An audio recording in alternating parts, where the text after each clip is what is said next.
What's up, YouTube? It's your boy Rick's Righteous, and I'm back with another rap rant. All right, so I kind of want to give a prediction for this fight that's coming up May 27th. It's not gonna be this week, but the very next week after. Pretty interesting fight. I do want to know what you guys think. I've been contemplating in my mind: does Kell Brook have a injury that can make or break the fight, or does he have enough skill to keep Errol Spence off of him? And does he have what it takes to still fight at 147? So those are some questions for Kell Brook. You know, I liked how he fought against Golovkin. I really feel that he has a lot of skill, and I feel like at 147 he can do a lot there. But if he can't make weight, or if he's not comfortable there, then he shouldn't be fighting there. You know what I mean? But my main concern for this fight is Kell Brook's eye. This is not one of those injuries that can't come back to him. It can come back to him. I've done the research. I've spoken to some people that are very close to me, and we can put our medical hats on right now for this breakdown. And I really feel like the medical history that Kell Brook has with this eye is very important to bring up in this prediction. So here's basically what was quoted from Kell Brook's team after he got his injury with Golovkin. And I'm sorry, after he got his surgery from his injury. Okay, it says he looked worse after the fight than he did after the operation, meaning he looked great after the operation. He looked worse after he got punched. Ingle told Sheffield the Star, the surgeon who was called Muhammad Ali, believe it or not, went up through his gums, his front teeth, and moved an eye to one side and then sorted out the fracture.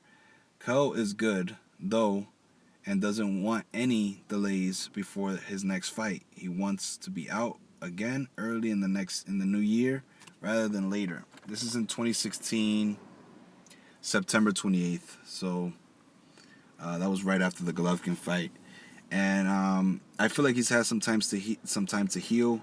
But as I said before, this is one of those injuries that can come back and really haunt you. The Achilles heel, your wrists, your hands, your nose, this area right here. This area is strong as hell. You know what I'm saying? You can take damage there, but still, we're not perfect. You know, your ears, your knees, your feet. A lot of 7-footers in the NBA have feet problem from just jumping so much and putting so much pressure, because they have to be so agile like the little guys, and it creates tension and a lot of problems in those areas. So the good thing is that there's no muscle. No, I'm sorry. I think there is a little muscle there, but anyway, I meant more right here. But anyway, there's no it's connected, right? This is all connected right here, and this bone comes out like this, kind of like this. You know what I mean? I'm not an expert in this area. Maybe I got some few things wrong, but that's how it was broken down to me. So I feel like that's a major concern. Regardless if he wins this fight, he could win the fight, but he has to still learn how to fight without getting touched in his face. We've seen Kell Brook go through some wars, and he does know how to not get punched in the face. Trust me, every boxer knows. But he has a little bit more concern now. I've seen him fight this style. I'm telling you, I think he can cover up his face good enough, but all it takes is one. So I can't really make a good prediction on this fight, because there's some question marks there, and I don't feel like picking Errol Spence because you feel like, or I should say, I feel like because his eye is a weakness, that's it. Some people might pick Errol Spence because they just think that he's better than Kell Brook, straight up. Some people feel like Errol Spence is just strong. He's just the ox, and he's a beast at 147. He's a unicorn. You know what I'm saying? He can't even be he can't be beat right now by a lot of the top 5 welterweights right now. Some people truly believe that. Some people have seen him fight. Some people know his results. They know what he can do, and he's a very confident fighter. I won't take that away from him. I do know that he's had some sparring matches. He has some spar wars, and he's good. If you guys have any fights that show some alarming skill, what do I say? Skill. Him giving examples of him displaying his skills that are better than Kell Brook. Please show me, because all I've seen is knockouts, and some of these guys are just not on his level. You know what I'm saying? So, maybe I might have to search his amateur career. I might start doing that. But right now, I'm going with the pro, the guy that's been around for a long time.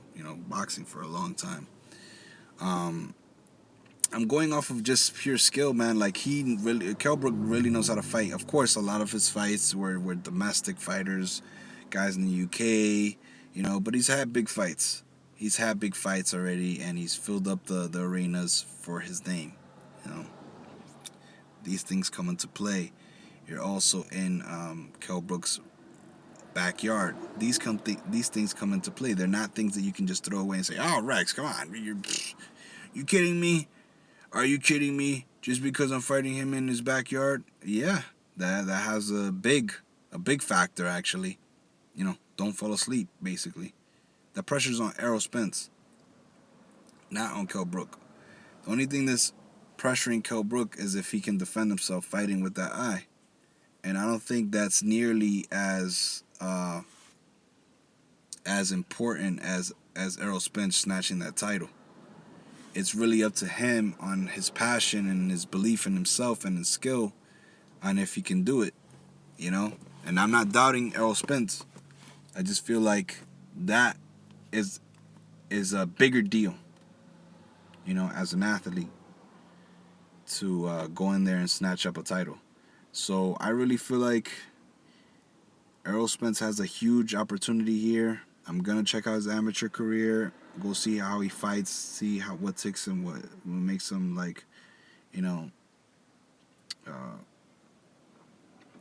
see what makes him do certain things. See how he uses his left hand, little things like that. I've been watching a lot of amateur stuff, and it actually shows you a lot about these boxers when they start fighting in the pro, because there's really not that much of a difference. It's literally you seeing a younger version of themselves doing the same exact things, because they don't change. They really don't change.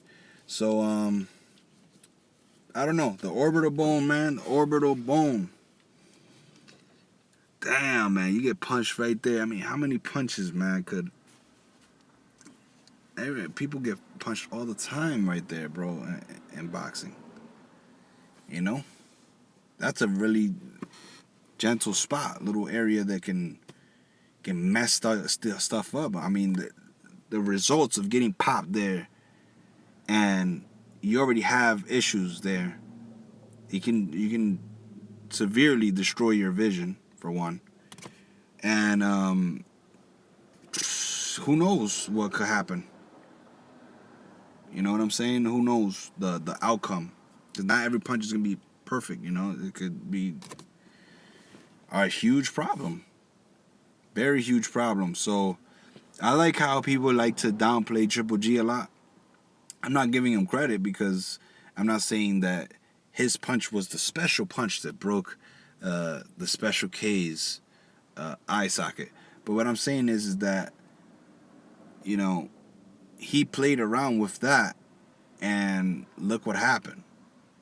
That shows you the difference between a 147 fighter coming to fight a middleweight and a middleweight fighting a middleweight, because that's what Triple G does, is fight at middleweight, and he fights middleweight fighters.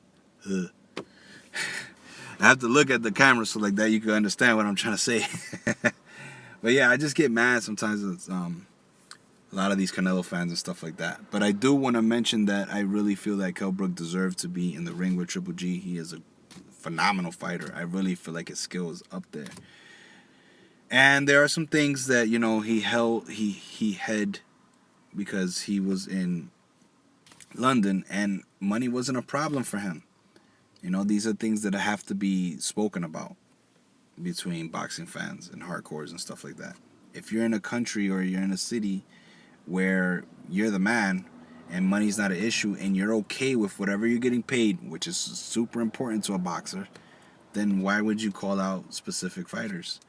You know, originally when I first saw Kell Brook, it wasn't in a boxing ring. It was like a face-off. These are why these things are important with guys like Andre Ward and Sergey Kovalev that haven't made it happen yet. I really want to see a face-off. But anyway, going back to Kell Brook, the first time I saw Kell Brook was when he was having a conversation and a face-off with Amir Khan. And I was thinking, man, who's this guy thinking he could beat Amir Khan? You know, like, I thought Amir Khan was the man at that time. You know, I thought he had G. But that wasn't the case. And I really feel like now Kell Brook will give him that work. He's a lot stronger than Amir Khan. A lot stronger. And he has a lot of skill. But Errol Spence is a completely different animal. So let's see, man. Will the left hand, will him just being left-handed be a problem for Kell Brook? That's an issue on its own. It's not something that's simple. Will it be a issue, or will it be something that he can figure out? So my prediction is going to be this, all right? Just to come down to a decision to what's going to happen. I really feel like the best Kell Brook can do is beat the brakes off of this guy. Just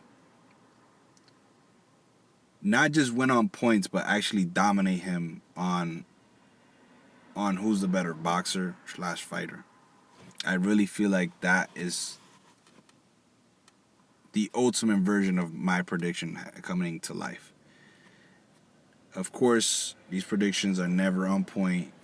There's real life, and then there's mock-ups, possibilities of what could happen. My plan B prediction would probably be that Errol Spence knocks out Kell Brook. That I don't see it happening any other way. I don't feel like Errol Spence has enough skill to depend on to beat Kell Brook on points. And either way, that's all he's been talking about. And number two, you're in his backyard, so you should knock him out. You have to knock him out. Kind of like Kovalev has to knock down or knock out Andre Ward. Kind of like Gennady Golovkin has to knock down or knock out Canelo Alvarez. Do I have to explain that? All right. Well, that's basically it. Let me know if you guys want me to cover any other upcoming fights. Let me know what you guys think about the orbital bone. Is there something I'm missing here? Will it heal? Does it heal fast? You know, I'm pretty sure that they put like a plate or whatever so it can heal. That's what I was told. They put a plate there so it can heal, and then maybe they take it out, or they kind of like link the bone back to where it was supposed to be, and then have it heal for a couple weeks or whatever. I heard that it heals very fast, but to say that it's gonna stay intact in a boxing match, which is a violent sport, that is very hard to say, you know. So what's your prediction? What do you think is going to happen? And from a 0 to 10 rating, what are the chances that Kell Brook's eye doesn't get messed up in this fight? I feel like there's at least a 5, man. At the very least a 5. But I want to know what's your take, guys. I'm going to end the video here. You already know it's your boy Rex Righteous. Peace out, and let's keep boxing alive.